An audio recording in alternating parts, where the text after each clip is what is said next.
इशिता झुलझुलाती हुई बोली, माँ हम कहीं नहीं जाएंगे, हम यहीं अपने छोटे से घर में खुश हैं। बाप की मौत को अभी 3 महीने ही गुजरे थे कि उसके अंकल उसे लेने पहुंच गए थे। बेटा वो तुम्हारे अंकल हैं, सहारा हैं, और इस दौर में औरत का अकेले रहना मुश्किल है। यह समाज मर्दों का है। और फिर तुम्हारे अंकल खुद चलकर आए हैं, वो बहुत अच्छे और नेक इंसान हैं। सुमन जी ने समझाया, बेटा तुम्हारे पापा की अंतिम समय में यही मर्जी थी। उन्होंने मुझसे कहा था कि अगर उन्हें कुछ हो गया और वह सही नहीं हो पाए तो उनके दोस्त प्रमोद जी हम सबको लेने आएंगे। उन्होंने प्रमोद साहब से बात कर ली थी कि उनके पीछे वह उनके परिवार को सहारा दें, और प्रमोद साहब उनके बहुत अच्छे दोस्त थे। उन्होंने उन्हें यकीन दिलाया था कि वह उनके परिवार का सहारा बनेंगे। तुम्हारे पिता चाहते थे कि उनके बाद हम लोग प्रमोद जी के यहाँ ही किराए पर रहने लगे,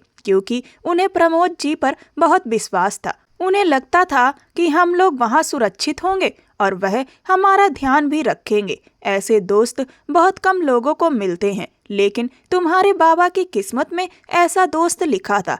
उन्हें तुम्हारी चिंता है बेटा, इसीलिए जिद मत करो और मेरी बात मान लो। माँ के आगे वो मजबूर हो गई, और फिर जब उसके अंकल प्रमोद साहब उसे लेने आए तो वो चुपचाप माँ के साथ उनकी बड़ी हवेली आ गई। उसकी आंटी नम्रता जी ने उसे बहुत प्यार और अपनापन दिया। प्रमोद साहब का एक बेटा था, आरव, जो बहुत घमंडी और गुस्सैल इंसान था, जबकि बेटी उतनी ही प्यारी। नाम था रिया, जो अपने नाम की तरह ही मासूम थी। हवेली से लगा हुआ ही एक बंगला बना हुआ था। हवेली और उस बंगले के बीच बस एक छोटी सी दीवार थी। दोनों पड़ोसियों के बीच काफी घनिष्ठता थी। उस बंगले में शरद अंकल और शांति आंटी रहती थी, जिनका प्रमोद अंकल से काफी अच्छा व्यवहार था। शरद अंकल के भी 2 बच्चे थे, अमित और समिता। अमित तो हायर स्टडी के लिए विदेश में था, लेकिन समिता यहीं थी। हवेली के अंदर 2 हिस्से थे, बीच में एक आंगन था। सुमन जी और इशिता को घर के अंदर वाले हिस्से में ठहराया गया था। उन्हें घर के बाकी लोगों की तरह पूरी इज्जत दी गई थी। सुमन जी प्रमोद साहब के इस व्यवहार से बहुत खुश थीं। सुमन जी यहाँ पर किराए पर रहने के लिए राजी हुई थी, और उनकी यह बात प्रमोद साहब ने मान ली थी। लेकिन उन्होंने कहा था कि घर में सब मिलजुल कर ही रहेंगे, आपको किराया देना है तो दे दीजिएगा, उसमें मुझे कोई आपत्ति नहीं है। इन सब के बीच इशिता ने माँ से नौकरी करने की इजाजत मांग ली। वो किसी पर बोझ नहीं बनना चाहती थी। रहने की जगह मिल गई थी तो इसका मतलब ये नहीं कि वो अपनी जिम्मेदारियां भी दूसरों पर डाल दे। लेकिन जब प्रमोद साहब को उसकी नौकरी ढूंढने की बात पता चली तो उन्होंने साफ कह दिया कि वो उनकी कंपनी ज्वाइन करे। इशिता का दिल नहीं था कि वो उनकी कंपनी में काम करे, लेकिन यहाँ भी माँ के आगे हार मान गई और उसने कंपनी ज्वाइन कर ली। वहाँ हर फैसला आरव लेता था। पिता के कहने पर उसने इशिता को नौकरी दी थी। उसके अंडर कंपनी की तमाम लीगल फाइलें थीं, लेकिन वही जानकारी लीक हो गई। उसे कंपनी में काम करते अभी 2 महीने ही हुए थे। आरव को ऊपर से तो वो मेहनती लगी थी, लेकिन जरूरत भर ही बात करता था। ऑफिस में कोई नहीं जानता था कि वो रिश्तेदार है। वो सबके साथ एक जैसा व्यवहार रखता था। सब कुछ ठीक चल रहा था। इशिता भी संतुष्ट थी कि एक दिन ऑफिस में उसकी एक लड़की से बहस हो गई। डायमंड स्टेटस के कुछ नए डिजाइन अप्रूव हुए थे। वो फाइल इशिता के पास थी। प्रीति ने वो डिजाइन लेकर उनमें बदलाव करना चाहा। इशिता ने मना कर दिया तो प्रीति उससे लड़ पड़ी, लेकिन इशिता ने फाइल नहीं दी। इसी वजह से प्रीति के दिल में उसके लिए जहर भर गया। उसने सोच लिया था कि किसी भी तरह इशिता को बॉस की नजरों से गिराना है ताकि वो उसे नौकरी से निकाल दे। अपनी साजिश में उसने ऑफिस के कुछ लोगों को भी शामिल कर लिया और आज तो इशिता पर 50 लाख के गबन का इल्जाम लगा दिया गया। वो तड़पती नहीं तो क्या करती। ऊपर से आरव ने पुलिस को कॉल कर दिया था। उसकी कोई सुन ही नहीं रहा था। ना चाहते हुए भी उसकी बड़ी बड़ी नीली आंखें आंसुओं से भर आईं। आरव ने सबको ऑफिस से बाहर भेज दिया और खुद इशिता के सामने आकर खड़ा हो गया। अगर तुम अपना जुर्म कबूल कर लेती हो तो सिर्फ नौकरी जाएगी, वरना पुलिस के हवाले कर दी जाओगी। उसकी आवाज ऊंची नहीं थी, लेकिन उसका ठंडा लहजा महसूस कर इशिता की रीढ़ में सिरहन दौड़ गई। मैं सच कह रही हूँ, मुझे उन पैसों के बारे में कुछ नहीं पता। इतने पैसों का मैं क्या करूंगी? वो बेबसी से बोली, जिस पर आरब के होठों पर कड़वी मुस्कान आ गई। गरीब को जब पैसा दिखता है तो वो मौका नहीं छोड़ता। उसकी बात पर इशिता को गुस्सा आ गया। मेरे बाबा ने मुझे सब सिखाया है सर, लेकिन चोरी और गबन करना नहीं। माना कि मैं गरीब हूँ। उसकी आवाज कांप गई, लेकिन आंखों में भीगी जिद चमक रही थी। सर, मैंने कोई गलती नहीं की और ना ही 1 रुपया चुराया है। मुझे बस मौका दीजिए कि मैं अपना सच साबित कर सकूं। आरव कुछ पल उसे घूरता रहा, फिर तंज भरी हंसी उसके चेहरे पर आ गई। तुम जैसे लोग सच साबित नहीं करते, पकड़े जाते हैं। इशिता ने आंसू पोंछते हुए उसे देखा। आपके दिल में एक गरीब के लिए जितनी नफरत है ना सर, उतना ही मुझे अपनी सच्चाई पर भरोसा है। आरव एक कदम आगे बढ़ा। दोनों के बीच का फासला खतरनाक हद तक कम हो गया। इशिता का दिल एक पल को जोर से धड़का, लेकिन अगले ही पल वो खुद को संभाल गई। यकीन तो हर चोर को होता है कि वो पकड़ा नहीं जाएगा। इशिता की आंखों में पहली बार गुस्सा चमका। अगर मैं चोर होती ना तो सबसे पहले आपकी नजरों से बचती, क्योंकि आप किसी पर भरोसा करना जानते ही नहीं है सर। आरव का जबड़ा सख्त हो गया। हद में रहो इशिता। वो बड़ी मुश्किल से अपना गुस्सा रोक पा रहा था। वो सिर्फ अपने पिता की वजह से उसे एक मौका देना चाहता था, लेकिन चाहता था कि वो अपनी गलती मानकर पैसे लौटा दे। जब वो मान ही नहीं रही थी तो वो नरमी कैसे दिखाता? सामने खड़ी वो मजबूत दिखने वाली लड़की अब अंदर से टूट रही थी। उसे अंदाजा नहीं था कि इस कंपनी में कदम रखते ही उस पर चोर का ठप्पा लग जाएगा। कभी कभी गरीबी सबसे बड़ी गाली बन जाती है। आप जैसे जालिम इंसान मुझे हद का पाठ ना पढ़ाएं। आपकी नज़रों में शायद हर गरीब इंसान चोर है, लेकिन मेरे बाबा ने मुझे सच बोलने की हिम्मत दी है। वो बिना रुके बोले चली गई। आरब कुछ पल उसे देखता रहा। अच्छा, अगर तुम बेगुनाह हो तो सबूत दो, वरना मैं तुम्हें सिर्फ कंपनी से नहीं बल्कि शहर से भी निकलवा दूंगा। तुम समझ भी नहीं पाओगी। इशिता ने सिर उठाकर उसे अफसोस भरी नजर से देखा। आप जैसे ताकतवर इंसान भी एक मजबूर लड़की से डरते हैं सर, तभी मुझे यूं धमका रहे हैं। आरब उसकी बात पर बुरी तरह चौंक गया। मैं तुमसे डरता हूँ? वो एक कदम और करीब आया, लगभग उसे सहमा ही दिया। बस 1 इंच का फासला रखकर रुक गया। किस गलत फहमी में हो तुम? तंज उड़ाते हुए बोला। इशिता ने अपनी मुट्ठियां कसकर भींच ली। अगर ऐसी बात नहीं थी तो फिर पुलिस को बुलाने की इतनी जल्दी क्यों की? अगर आपको अपने फैसले पर इतना ही भरोसा है तो मुझे मौका देते, मैं खुद बता देती कि कसूरवार कौन है। आरब की आंखों में एक पल के लिए हिचक उतर आई, मगर उसने तुरंत खुद को संभाल लिया। ठीक है, 1 घंटा तुम्हारे पास है। 1 घंटा जिसमें तुम्हें साबित करना होगा कि तुम बेगुनाह हो, वरना मैं खुद तुम्हें पुलिस के हवाले कर दूंगा। इशिता ने गहरी सांस ली। अगर मेरा सच साबित हो गया सर, तो क्या आप अपने कहे हुए शब्दों के लिए माफी मांगेंगे? उसकी नजरें सीधे उसकी आंखों में उतर रही थीं। आरव ने बेरुखी से उसकी आंखों में देखा। मैं कभी गलत नहीं हो सकता। आज हो जाएंगे सर, क्योंकि मैंने कोई जुर्म नहीं किया। इशिता ने धीमे लेकिन भरोसे से कहा। आरव पलटा, मगर दरवाजे पर रुककर बोला, वक्त शुरू हो चुका है। वही ठंडा बर्फीला लहजा। इशिता ने गुस्से से मुंह फेर लिया, आंसू पोंछे और दिल ही दिल में कहा, देखते हैं सर, जीत सच की होती है या आपकी ताकत की। वो मन ही मन अपने पिता को याद कर रही थी। इशिता तेजी से अपने आंसू साफ करती हुई सीधा प्रीति के कैबिन की तरफ बढ़ी। दिल जोर जोर से धड़क रहा था, लेकिन अंदर एक अजीब सी हिम्मत महसूस हो रही थी। उसने कैबिन का दरवाजा धीरे से खोला तो कमरे में हल्की परफ्यूम की खुशबू फैली हुई थी और मेज पर फाइलें करीने से रखी थी। मगर एक चीज ने तुरंत उसका ध्यान खींचा। प्रीति का लैपटॉप ऑन था और स्क्रीन पर वही डिजाइन वाली फाइल खुली हुई थी जिसके नाम पर आज उस पर इल्जाम लगा था। इशिता तेजी से आगे बढ़ी और स्क्रीन को गौर से देखा। फाइल का नाम वही था, लेकिन नीचे सेंड का ऑप्शन खुला हुआ था और कुछ मिनट पहले का टाइम शो हो रहा था। उसके मुंह से खुद ब खुद निकला, यही है। उसने तुरंत प्रीति की दराज खोली। अंदर एक छोटी सी USB पड़ी थी जिस पर डायमंड मार्केट का लोगो बना हुआ था। इशिता की आंखें फैल गईं, दिल की धड़कन और तेज हो गई। यही सबूत है। उसने जल्दी से USB उठाकर लैपटॉप में लगाई और जैसे ही अंदर का डाटा देखा उसके हाथ कांप गए। प्रीति ने सारे अप्रूव डिजाइन भारी रकम के बदले दूसरी कंपनी को बेच दिए थे और रिकॉर्ड से अपना नाम हटाकर इशिता का नाम डाल दिया था। इशिता के होंठ कांपते हुए बोले, यह सब साजिश थी मुझे फंसाने के लिए। वो गुस्से और दर्द में लैपटॉप बंद करने ही वाली थी कि अचानक दरवाजा जोर से खुला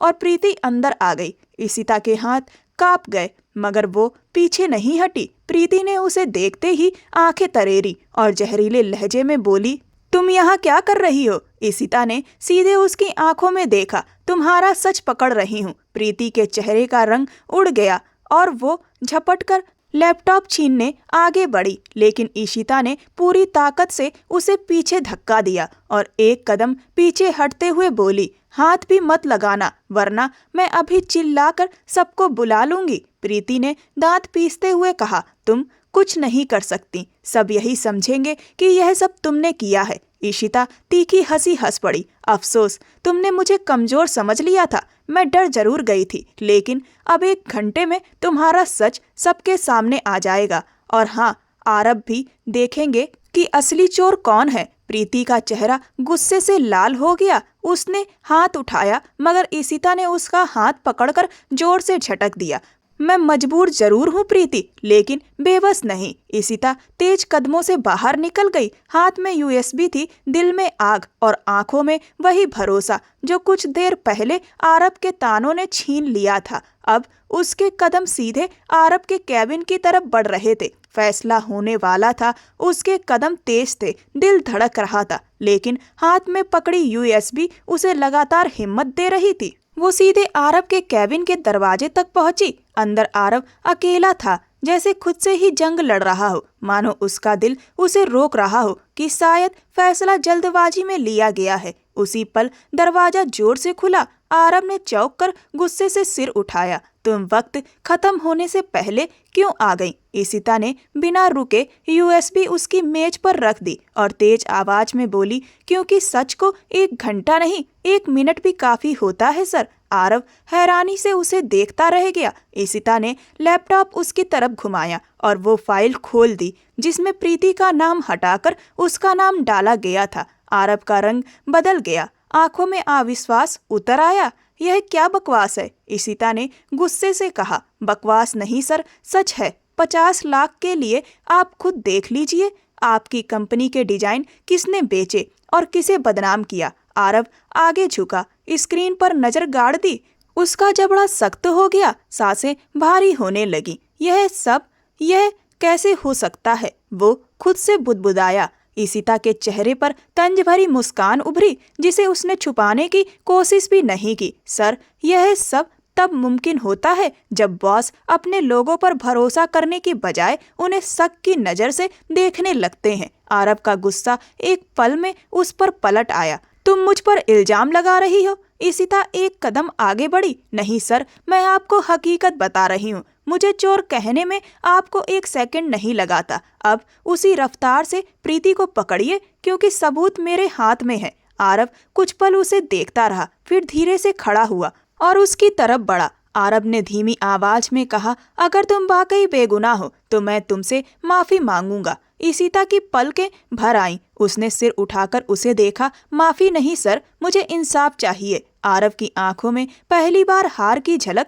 साफ नजर आई। फिर उसने गहरी सांस ली, फाइल उठाई और सख्त लहजे में बोला, प्रीति को अभी इसी वक्त मेरे कैबिन में भेजो। इशिता के दिल की धड़कन तेज हो गई, लेकिन उसका चेहरा मजबूत था। फैसला होने वाला था और पहली बार आरब खुद भी अंदर से बेचैन नजर आ रहा था। कमरे का दरवाजा धीरे से खुला और प्रीति अंदर आई। उसके चेहरे पर झूठी मासूमियत और घबराहट साफ झलक रही थी। सर, आपने बुलाया? आरब कुर्सी से धीरे से मुड़ा, लेकिन उसके चेहरे की सख्ती देख प्रीति के कदम खुद ब खुद थम गए। आरब ने मेज पर रखी यूएसबी को उंगलियों के बीच घुमाते हुए सख्त आवाज में कहा, प्रीति, मुझे एक बात जाननी है और झूठ बोलने की गलती मत करना। प्रीति ने आवाज में मिठास खोलते हुए कहा, सर, मैं झूठ क्यों बोलूंगी? मैं तो खुद इस लड़की के बारे में आपको बताने ही वाली थी। वो आगे कुछ बोलती उससे पहले ही आरब ने हाथ उठाकर उसे चुप रहने का इशारा किया। आरब ने लैपटॉप उसकी तरफ घुमाया और ठंडे लहजे में पूछा, ये फाइल तुमने सेंड की है या नहीं? प्रीति का चेहरा एकदम पीला पड़ गया, होंठ कांपने लगे, आवाज नहीं निकली। सर, ये मैंने नहीं किया, वो हकलाते हुए बोली। आरब ने तीखी नजर उस पर डाली। मैंने तुमसे झूठ ना बोलने को कहा था। अब आखिरी बार पूछ रहा हूँ, ये डिजाइन तुमने बेचे हैं या नहीं? प्रीति की आंखें इधर उधर घूमने लगीं। वो पीछे हट गई। सर, ये सब गलत है, आपको किसी ने गलत फहमी में डाल दिया है। आरब एकदम खड़ा हो गया और पूरी ताकत से मेज पर हाथ मारा। झूठ बोलकर तुमने ही मुझे गलत फहमी में डाला है। प्रीति, तुम्हारे अकाउंट में 50 लाख की ट्रांजैक्शन हुई है, मुझे सब साफ दिखाई दे रहा है। अब सच बोलो, वरना मैं पुलिस को बुलाता हूँ। प्रीति के पैरों तले जमीन खिसक गई, सांसें उखड़ने लगी। उसने घबराकर दोनों हाथ जोड़ लिए। सर, प्लीज मेरी बात सुन लीजिए, मैं मजबूर थी, मुझे पैसों की जरूरत थी। मुझे लगा फाइल इशिता के पास है, इसीलिए मैंने उसका नाम डाल दिया। मैंने सोचा कोई नहीं पकड़ेगा। प्लीज सर, मुझे नौकरी से मत निकालिए। आरब का चेहरा गुस्से से लाल हो चुका था। उसने तल्ख नजर से उसे देखा। अपनी चोरी छुपाने के लिए तुमने इस लड़की पर इल्जाम लगाया, जो पिछले 2 महीने से दिन रात मेहनत कर रही थी। प्रीति रोते हुए जमीन पर बैठ गई। सर, प्लीज माफ कर दीजिए। उसी पर आरव की नजर घूमकर इशिता पर जा ठहरी। उसकी आंखें पहली बार झुक गईं, जैसे दिल अंदर से टूटकर बैठ गया हो। इशिता, तुम सही थी, मैं गलत था। आरव का लहजा धीमा और भारी हो गया। इशिता की सांस एक पल को थम गई, लेकिन उसने कोई जवाब नहीं दिया। आरव ने फिर नजर घुमाकर प्रीति को देखा। प्रीति, तुम अभी इसी वक्त ऑफिस छोड़ो और कल सुबह पुलिस तुमसे पूछताछ करेगी। प्रीति चीखती हुई रोती हुई बाहर भाग गई, जबकि कमरे में अब सिर्फ 2 लोगों की मौजूदगी थी। आरब, जिसमें शर्मिंदगी थी, दूसरी इशिता, जिसमें टूटने के बाद फिर से खड़े होने की मजबूती थी। वो पलटने ही वाली थी कि आरब ने उसे आवाज दी। उसके जाते हुए कदम थम गए। वो बिल्कुल उसके सामने आकर खड़ा हो गया। आज पहली बार वो एक गरीब लड़की के सामने सिर झुकाए खड़ा था। तुम सही थी, मैं गलत था इशिता। सर, मेरा रिजाइन कल आपको मिल जाएगा। उसके इस जवाब पर आरब के माथे पर बल पड़ गए। क्यों?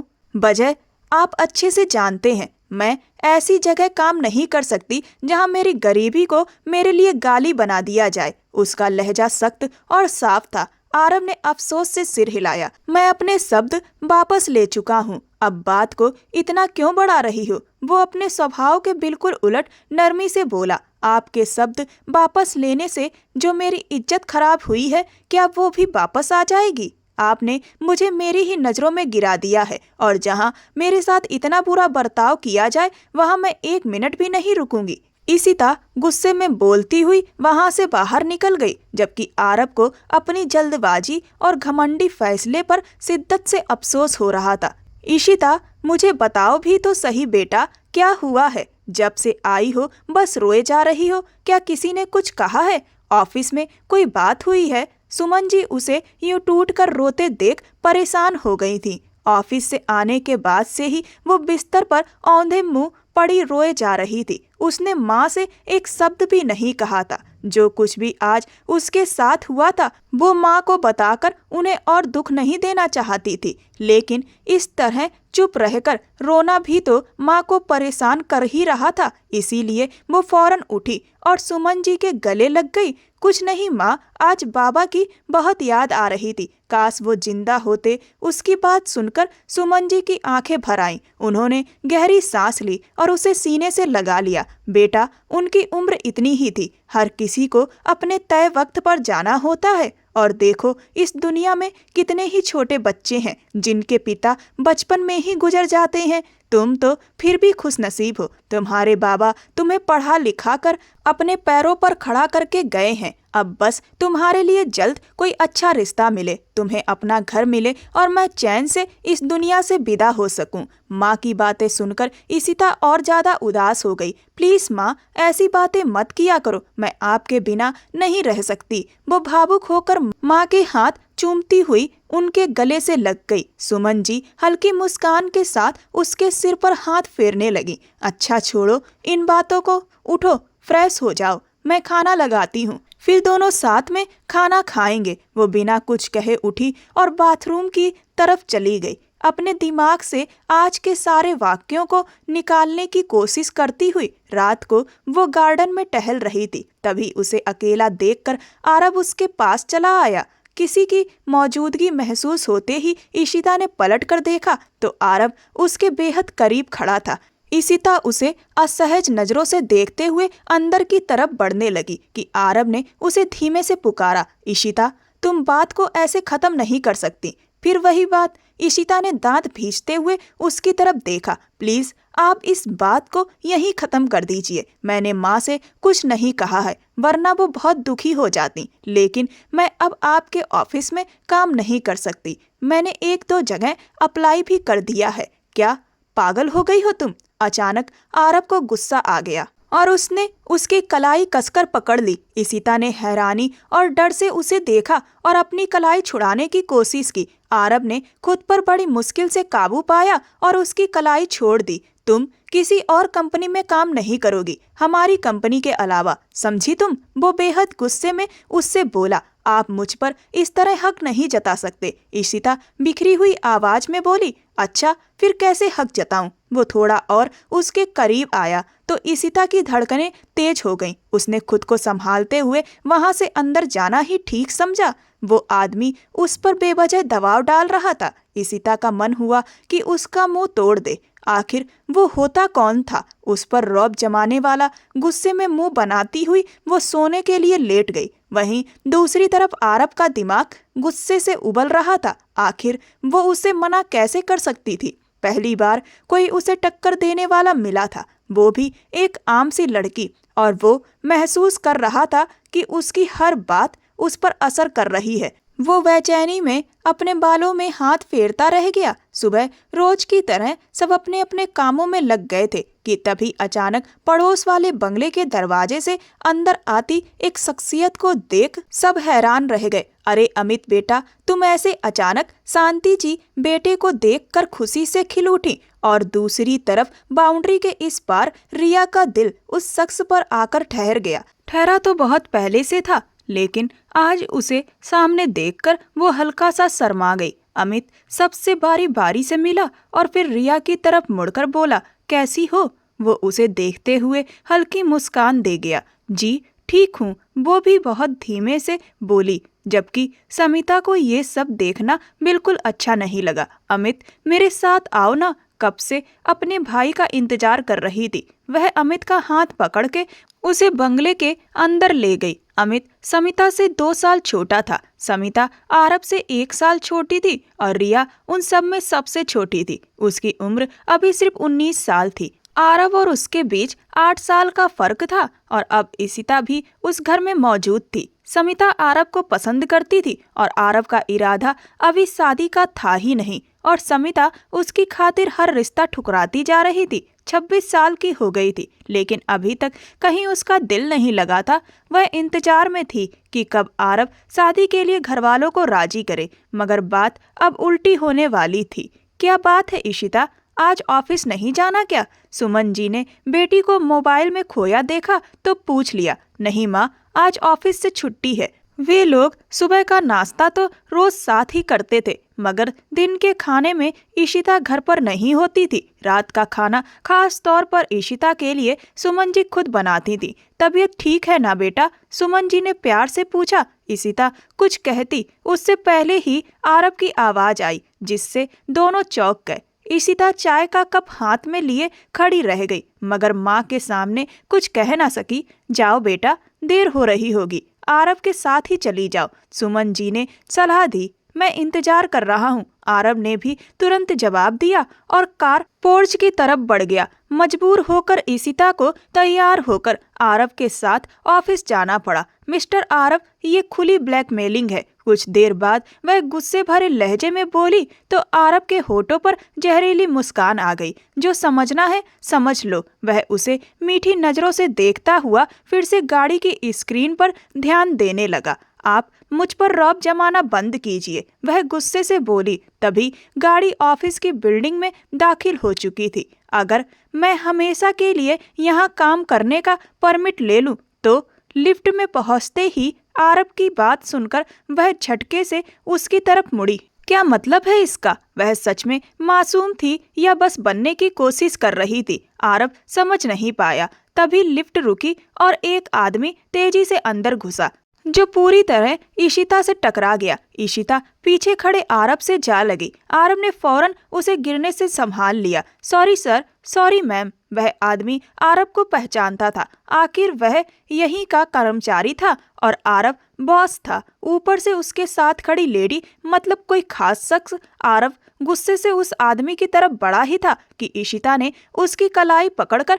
उसे रोक लिया। हैरानी की बात यह थी कि वह रुक भी गया। आरव, जो किसी की नहीं सुनता था, आज एक आम सी लड़की की बात मान गया था। दिन यूं ही गुजरने लगे। ईशिता ने दोबारा ऑफिस ज्वाइन कर लिया था और आरव उसे जरूरत से ज्यादा अहमियत देने लगा था।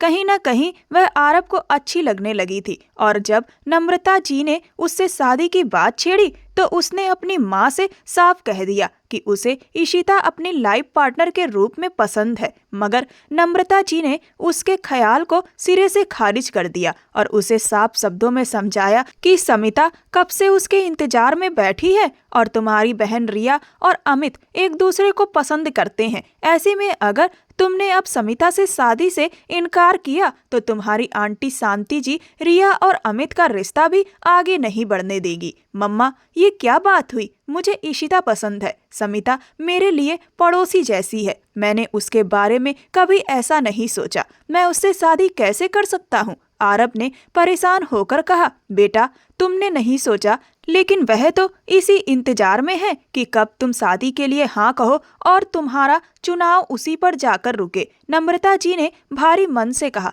क्योंकि सच यह था कि समिता के मुकाबले उन्हें ईशिता ज्यादा पसंद थी। समिता की कई आदतें बिल्कुल उसकी माँ शांति जी जैसी थी। चिड़चिड़ापन, जिद और चालाकी। जबकि ईशिता समझदार, सुलझी हुई और केयरिंग थी और नम्रता जी के विचारों से भी मेल खाती थी। लेकिन इस हालत में अगर वह बेटे का साथ देती तो उन्हें अपनी बेटी रिया को दुख देना पड़ता और रिया इतनी मासूम और नाजुक दिल की थी कि अगर उसे यह पता चल जाता कि आरव के इनकार की वजह से शांति जी ने उसका रिश्ता अमित से तोड़ दिया है तो वह यह सदमा सह नहीं पाती और सीधे अस्पताल पहुंच जाती। यही वजह थी कि बेटी की जान और खुशी के लिए उन्होंने बेटे से रिक्वेस्ट की। आरव उस फैसले के लिए तैयार नहीं था। वह सारी रात जागता रहा। जिसे वह एक आसान मंजिल समझ रहा था वही सबसे मुश्किल साबित हो रही थी। बहुत सोचने के बाद आखिरकार वह अपनी बहन की खातिर खुद को तोड़ने के लिए तैयार हो गया।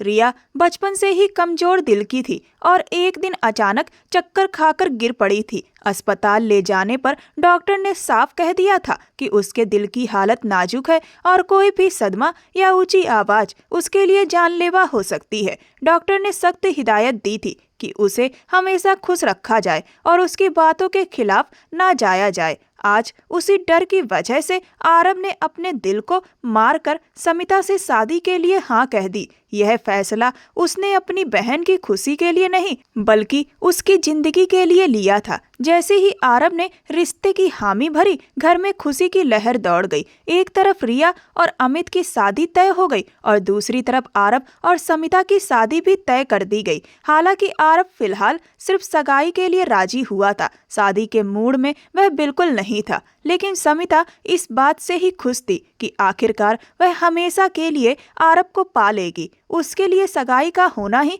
सबसे बड़ी जीत थी। उधर नम्रता जी ऊपर से खुश दिख रही थी, लेकिन ईशिता का दिल पूरी तरह टूट चुका था। यह सच था कि आरब ने कभी उससे सीधे कुछ कहा नहीं था, मगर उसके व्यवहार, उसकी नजरों, उसकी केयरिंग और उसकी मुस्कान ने उसे उम्मीदें दे दी थी। वह जितना सोचती उतना उलझती जाती। आंसू भी बहते, मगर वह सब कुछ अकेले में सहती और सबके सामने मुस्कुराती रहती। अपने दर्द को उसने अपने अंदर ही दबाए रखा। और फिर वह दिन भी आ गया जो इशिता के लिए किसी कयामत से कम नहीं था। रिया और अमित की शादी के बाद आरव और समिता की सगाई होनी थी। पूरा परिवार मौजूद था, मगर उसकी नजरें सामने खड़ी उस परी जैसी लड़की पर टिकी थी जो ऊपर से मुस्कुराकर उसे देख रही थी, लेकिन उसके दिल की हालत को आरब बाखूबी समझ रहा था। जब उसका अपना दिल इतना दुखी था तो इशिता की हालत क्या हो रही होगी, इसका अंदाजा लगाना मुश्किल नहीं था। भले ही दोनों ने कभी एक दूसरे से अपने प्यार का खुलकर इजहार नहीं किया था, लेकिन बदलते एहसास, बढ़ती नजदीकियां और एक दूसरे के लिए पैदा हुई फिक्र को दोनों ही महसूस कर चुके थे। आरव जैसे ही समिता को अंगूठी पहनाने वाला था, अचानक सुमन जी चक्कर खाकर वहीं गिर पड़ी। आरव अंगूठी पहनाने के बजाय घबराकर उनकी तरफ दौड़ पड़ा।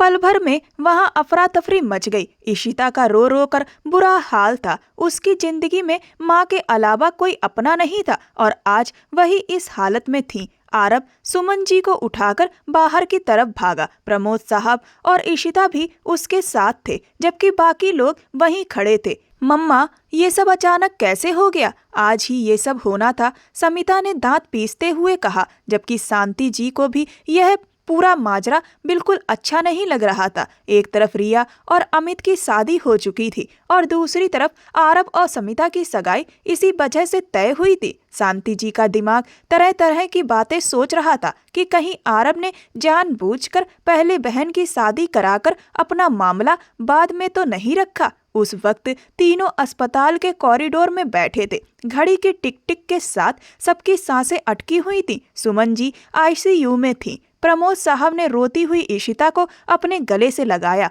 और बोले, कुछ नहीं होगा बेटा, सब ठीक हो जाएगा। लेकिन इशिता का दिल सुबह से ही घबराया हुआ था, जैसे उसे पहले से ही किसी अनहोनी का एहसास हो रहा हो। तभी डॉक्टर साहब आए और बोले, मरीज प्रमोद साहब से मिलना चाहती हैं। डॉक्टर, मेरी माँ कैसी हैं? इशिता ने कांपती आवाज में पूछा। हम पूरी कोशिश कर रहे हैं, डॉक्टर ने कहा। उन्हें बहुत तेज हार्ट अटैक आया है। सुमन जी ने प्रमोद साहब से कमजोर आवाज में अपनी आखिरी इच्छा जाहिर की कि इशिता को अपनी बहू बना ले और उनकी आंखों के सामने दोनों की शादी करवा दी जाए। उसी अस्पताल में, उसी हालत में आरब और इशिता की रजिस्टर्ड मैरिज कर दी गई। दोनों इस फैसले से अंदर ही अंदर टूटे हुए थे, लेकिन इशिता माँ की खातिर चुप रही और आरब आंटी की हालत की वजह से कुछ भी कह नहीं पाया। सुमन जी ने ऑक्सीजन मास्क हटाकर आरब का हाथ थामा और कमजोर मुस्कान के साथ बोली, मुझे पता है मैंने तुम दोनों के साथ बहुत बड़ी नाइंसाफी की है, मुझे माफ कर देना। आंटी प्लीज ऐसा मत कहिए, उसने भर्राई आवाज में कहा। सुमन जी को नहीं पता था कि आरब और इशिता एक दूसरे को पसंद करते हैं। वह तो बस इशिता को सुरक्षित हाथों में सौंपना चाहती थी। मेरी बेटी का ख्याल रखना। सुमन जी अपने शब्द पूरे भी नहीं कर पाईं और वह हमेशा के लिए इशिता का साथ छोड़कर चली गईं। इशिता को ऐसा लगा जैसे उसकी रूह ही उसके शरीर से निकल रही हो। माँ कहते हुए वह खुद भी चक्कर खाकर गिर पड़ी और उसी पल आरब ने उसे थाम लिया। प्रमोद साहब के कहने पर वह उसे आईसीयू से बाहर ले आया, जबकि दूसरी तरफ प्रमोद साहब ने सुमन जी के शरीर को हवेली ले जाने का इंतजाम किया। हवेली उस वक्त शोक में डूबी हुई थी। रिया और अमित की शादी तो हो गई थी, लेकिन सुमन जी की अचानक मौत के कारण आरब और समिता की शादी टाल दी गई थी। इस पर समिता और उसकी माँ शांति जी काफी नाराज थीं। जब सुमन जी के शरीर को ले जाया जाने लगा तो इशिता का रो रो कर बुरा हाल था। अंकल, मेरी माँ को मत ले जाइए, मैं इनके बिना कैसे जीऊंगी। उसकी बातें प्रमोद साहब का दिल चीर रही थी। उन्होंने अपनी पत्नी को इशारा किया कि इशिता को संभाले। वह चीख नहीं रही थी, लेकिन अंदर ही अंदर इतना रो रही थी कि उसकी सांसें उखड़ रही थी। पूरी जिंदगी माँ का सहारा देखा था, अब उनके बिना जीने का ख्याल ही उसे तोड़ रहा था। उसके हाथ पैर सुन्न होने लगे। नम्रता जी से उसे संभालना मुश्किल हो रहा था तो आरव आगे बढ़ा और उसने उसे थाम लिया, साथ ही उसके रुपट्टे को संभाल लिया जो उसके कंधों से फिसलने वाला था। यह सब समिता और शांति जी ने गुस्से से देखा और हालात तब और बिगड़ गए जब आरव इशिता को उठाकर अपनी माँ के कमरे की तरफ बढ़ गया। समिता तड़प कर अपनी माँ की तरफ देखने लगी। सुमन जी का शरीर जा चुका था। इशिता होश में आओ। उसने उसके चेहरे पर हल्की थपकियां दी और पानी के छींटे मारे तो उसे थोड़ा होश आया। माँ, आप यहीं रहिए, वह कहकर बाहर निकल गया क्योंकि उसे भी सुमन जी की अंतिम यात्रा में शामिल होना था। होश में आते ही इशिता अपनी आंटी के गले लग गई। उन्होंने उसे बहुत हौसला दिया। रिया भी उसके पास आकर उसे संभालने लगी, जबकि समिता को उसका वहां होना भी बर्दाश्त नहीं हो रहा था। सुमन जी की मौत को 1 महीना बीत चुका था। इशिता काफी हद तक संभल चुकी थी, लेकिन वह ज्यादातर माँ के कमरे में ही रहती थी और बहुत कम बाहर निकलती थी। प्रमोद साहब ने 1-2 बार उसे ऑफिस जाने के लिए कहा ताकि उसका मन लगे, लेकिन उसने मना कर दिया। वह लगातार कुछ सोच रही थी, आने वाले वक्त के बारे में, अपने उस रिश्ते के बारे में जो उसकी माँ ने जाते जाते उसके हिस्से में लिख दिया था। वह रिश्ता तो असल में समिता का था, फिर वह किसी और का हक कैसे ले सकती थी। उसी उधेड़ बुन में उसने एक फैसला लिया। वह वकील से मिली और वहां जाकर तलाक के कागज तैयार करवाए और उन्हें आरव को भिजवा दिया। उसे नहीं पता था इसका नतीजा क्या होगा, लेकिन उसने तय कर लिया था कि वह किसी जबरदस्ती के रिश्ते में नहीं रहेगी। माँ, अब आप नम्रता आंटी से बात कर लीजिए, 1 महीने से ज्यादा हो गया था। सुमन आंटी की मौत को अब तो मेरी और आरव की शादी कर दी जाए। समिता ने मुंह बनाते हुए कहा। अरे समिता दीदी, आप कैसी बातें कर रही हो? आप जानती हो कि अभी भी हवेली में कितने लोग दुख जताने आ रहे हैं। अभी यह गम ताजा है और आपको शादी की क्या जल्दी है? रिया अभी इसका अंदाजा नहीं लगा सकती थी, इसीलिए उसने उसे कह दिया, तुम अपनी चोंच बंद रखो। समिता ने सख्ती से कहा, तुमने तो मेरे भाई को फंसाकर शादी कर ली, अब जब दूसरा करे तो तुम्हें तकलीफ हो रही है। बेशरम। समिता की बातों से रिया की आंखों में आंसू भर आए। मैंने कब अमित को फंसाया? वह रोते हुए बोली। मेरा मुंह ही बंद रखो तो अच्छा है। वह शख्स जो इतना अरसा विदेश में रहा वहीं शादी करके सेटल हो जाता, लेकिन नहीं, वह तुम्हारे लिए वापस आया। तुम्हारे इस प्यार के जादू ने उसके दिल दिमाग को कहीं का नहीं छोड़ा। वैसे मानना पड़ेगा, यह बड़ी कमाल की बात है। मैं यहाँ रहकर पड़ोस में हवेली में आरव को रोक नहीं पाई और तुम्हारी अदाओं ने दूर होते भी अमित को रोक दिया। रिया की आंखों से आंसू झर रहे थे। वह शौक भरी अपनी नजरों से अमित को देखती अंदर की तरफ भाग गई। यह आप क्या बोल रही थी रिया को? उसने मुझे फंसाया? व्हाट? वह नाराज होकर बोला। हाँ, तो क्या गलत है? क्या तुमने आते ही मम्मा से नहीं कहा कि तुम्हें रिया से प्यार है? हाँ कहा, लेकिन यह मेरी ख्वाहिश थी। मैंने अपनी ख्वाहिश का इजहार किया। इस सब में रिया को क्यों बातें सुना रही हो? क्योंकि रिया ही। बस कर दो समिता, बस कर दो अमित। तुम दोनों बहन भाई अब दूसरे के लिए आपस में लड़ोगे? शांति जी ने दोनों को टोका। मम्मा, रिया दूसरी नहीं है, मेरी बीवी है और उसका यही मकाम होगा इस घर में जो मेरा है। अमित के सख्त अंदाज से दोनों माँ बेटी उसे देखती रह गईं, जबकि वह वहां से अपने कमरे की तरफ बढ़ गया। देखा मम्मा, आपने कैसे बात कर रहा है। बस कर दो समिता, अब इस बारे में कोई बात मत करना, अपनी बेटी को डपटती हुई शांति जी ने कहा, जबकि बेटे का अंदाज उन्हें बागी सा लग रहा था। वह अभी अभी शावर से निकला था, तबीयत अभी भी बोझिल थी। सारा दिन तलाक के पेपर्स का बोझ सहकर जो उसने कल आरव को भिजवाए थे, लेकिन अब तक खामोशी थी। दिल भी अजीब अंदाज में धड़क रहा था। ना जाने आरव को जब पेपर्स मिलेंगे तो वह कैसे रिएक्ट करेगा, लेकिन डरने की जरूरत नहीं थी। वह खुद को खुद ही तसल्ली दे रही थी। शीशे के सामने खड़ी वह बाल सुखा रही थी कि दरवाजा जोर से खुला और आरव अंदर दाखिल हुआ। इशिता घबरा गई क्योंकि वह पूरी मजबूती के साथ उसके सामने खड़ा था। हाथ में तलाक के पेपर्स का लिफाफा था। इशिता ने सब समझ लिया। आरब ने उसे दोनों बाजुओं से पकड़कर ड्रेसिंग टेबल के पास लगा दिया। इशिता का पूरा वजूद ही कांप उठा। किस हक से तुमने मुझे तलाक के पेपर्स भेजे? वह इतनी नजदीकी से पूछ रहा था कि इशिता ने नजरें झुका ली। इशिता का दिल 120 की रफ्तार से धड़क रहा था। बोलो, जवाब दो। वो बुरी तरह चिल्लाया, छोड़ो मुझे, यू आर हर्टिंग मी। वो अपने बाजू को उसकी मजबूत पकड़ से छुड़ाने की कोशिश में सिसक उठी। छोड़ दूं? वो तंज से मुस्कुराया। मैं एक बार चीजें खरीद लूं तो उन्हें इस्तेमाल करूं या ना करूं, छोड़ता नहीं। और अगर छोड़ना पड़े तो उन्हें बर्बाद कर देता हूं। और तुम तो मेरी पत्नी हो, मेरी तुमसे शादी हुई है, कैसे छोड़ दूं तुम्हें? पत्नी नहीं, जबरन की पत्नी, वह भी जबरदस्ती की। वह अपने बाजू को छुड़ाने की कोशिश अब भी करती रही। जबरन पत्नी से पत्नी बनने में ज्यादा वक्त नहीं लगता। वो उसे क्या समझाना चाह रहा था इशिता अच्छी तरह समझ रही थी। उसके रोंगटे खड़े हो गए। आरब, प्लीज खत्म करें यह सब। यह जबरदस्ती का रिश्ता आप सिर्फ दिखावे के लिए रखते हैं। मेरी माँ ने जबरदस्ती आपके पल्ले बांध दिया है और मैं इस अनचाहे रिश्ते में नहीं रह सकती जिसे ना आप निभा सके ना सबके सामने स्वीकार कर सके। वह आंसू रोकते हुए बोली थी, अच्छा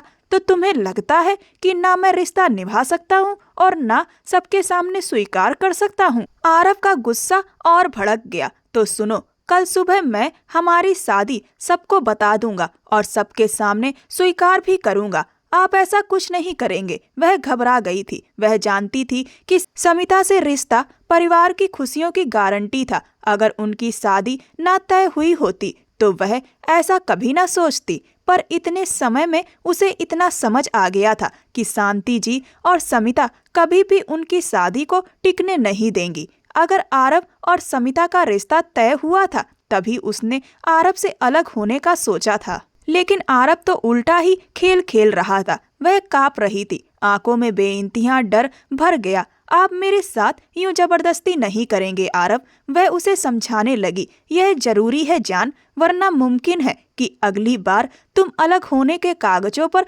दस्तखत करके भिजवा दो, तो मैं इतना बड़ा जोखिम नहीं ले सकता।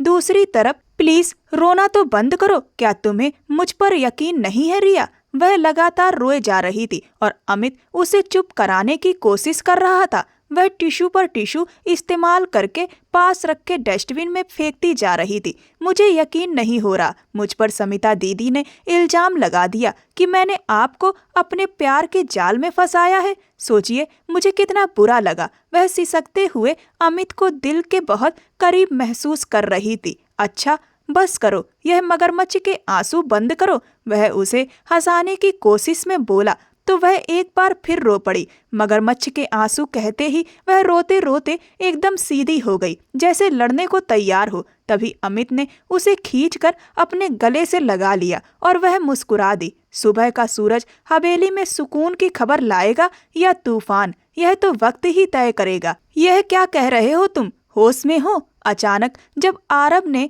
अपने और इशिता के रिश्ते का सच सबके सामने रखा तो शांति जी आग बबूला हो गईं। दूसरी तरफ समिता गुस्से से तिलमिला उठी और इशिता पर हाथ उठाने को बढ़ी। अपनी हद में रहो। इशिता के लिए ढाल बनकर वह खड़ा हो गया और इशिता ने उसे थाम लिया। उसी पल नम्रता जी के चेहरे पर हल्की सी मुस्कान आ गई। पहली बार आरब किसी लड़की के लिए यूं खड़ा हुआ था, वरना वह हमेशा दूरी बनाए रखता था। आरब, अगर तुम मुझे इस तरह धोखा दोगे तो क्या तुम्हें लगता है तुम्हारी बहन का घर बसा रहेगा? समिता ने सोच समझकर वार किया। आरब ने पास खड़े अमित की ओर देखा और हल्की मुस्कान दी। हाँ, पूरी तरह बसा रहेगा, क्योंकि अमित तुम जैसा नहीं है। मुझे उस पर पूरा भरोसा है। बात बढ़ाने का क्या फायदा? यह रिश्ता मैंने करवाया है। अगर कोई सवाल है तो मुझसे पूछो। प्रमोद साहब ने सबको एक ही पल में चुप करा दिया। एक पल को सन्नाटा छा गया।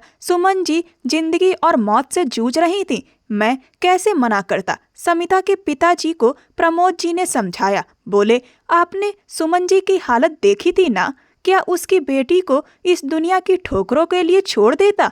तुम बताओ, क्या मैंने गलत किया? और मैंने तुम्हें पहले भी ये बात बताई थी कि आरब समिता को पसंद नहीं करता, लेकिन रिया की खुशी के लिए ये रिश्ता तय हुआ। क्योंकि समिता और शांति जी वरना रिया की शादी नहीं होने देती। तुम्हारी बेटी को आरव वो मोहब्बत और इज्जत कभी नहीं दे पाता जो एक पत्नी को मिलनी चाहिए, क्योंकि जबरदस्ती के थोपे गए रिश्तों के चलने के चांस कम होते हैं। समिता के पिता ने नजरें झुका के सहमति दी कि वो उनकी बात समझते हैं। इशिता, मेरी जिम्मेदारी है, सुन लो आप सब। वह एक ही सांस में सब कह गए। मैं नहीं चाहता था कि ऐसे सबको इस रिश्ते का पता चले। उन्होंने बेटे को घूर कर देखा जो सबको इकट्ठा करके ऐलान कर रहा था। प्रमोद जी बोले, पूरे धूमधाम के साथ शादी होगी। इशिता ने अंकल की बात पर पलटकर आरव को घूरा। उसके उस इशारे पर आरव ने आंख दबाई। इतने गंभीर माहौल में भी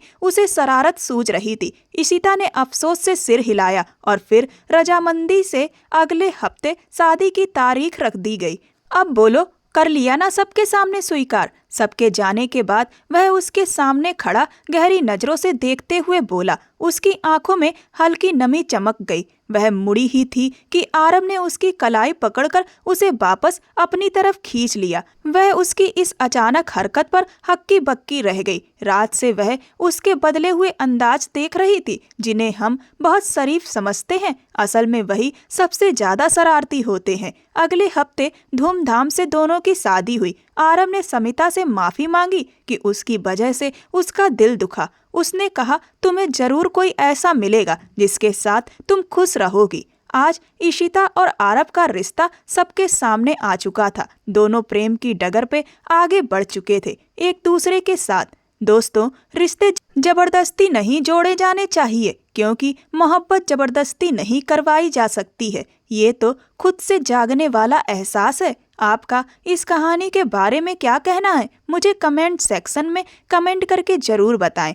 यह कहानी पूर्णतः काल्पनिक है। इसमें दिखाई गई सभी घटनाएं और पात्र पूर्णतः काल्पनिक है। इस कहानी का उद्देश्य केवल मनोरंजन प्रदान करना नहीं, बल्कि सामाजिक शिक्षा देना भी है। ऐसी और भी रोमांचक कहानियों को सुनने के लिए मेरे चैनल के साथ बने रहें। मेरे चैनल को सब्सक्राइब कर वीडियो को लाइक करें और वीडियो को ज़्यादा से ज़्यादा शेयर करें। धन्यवाद।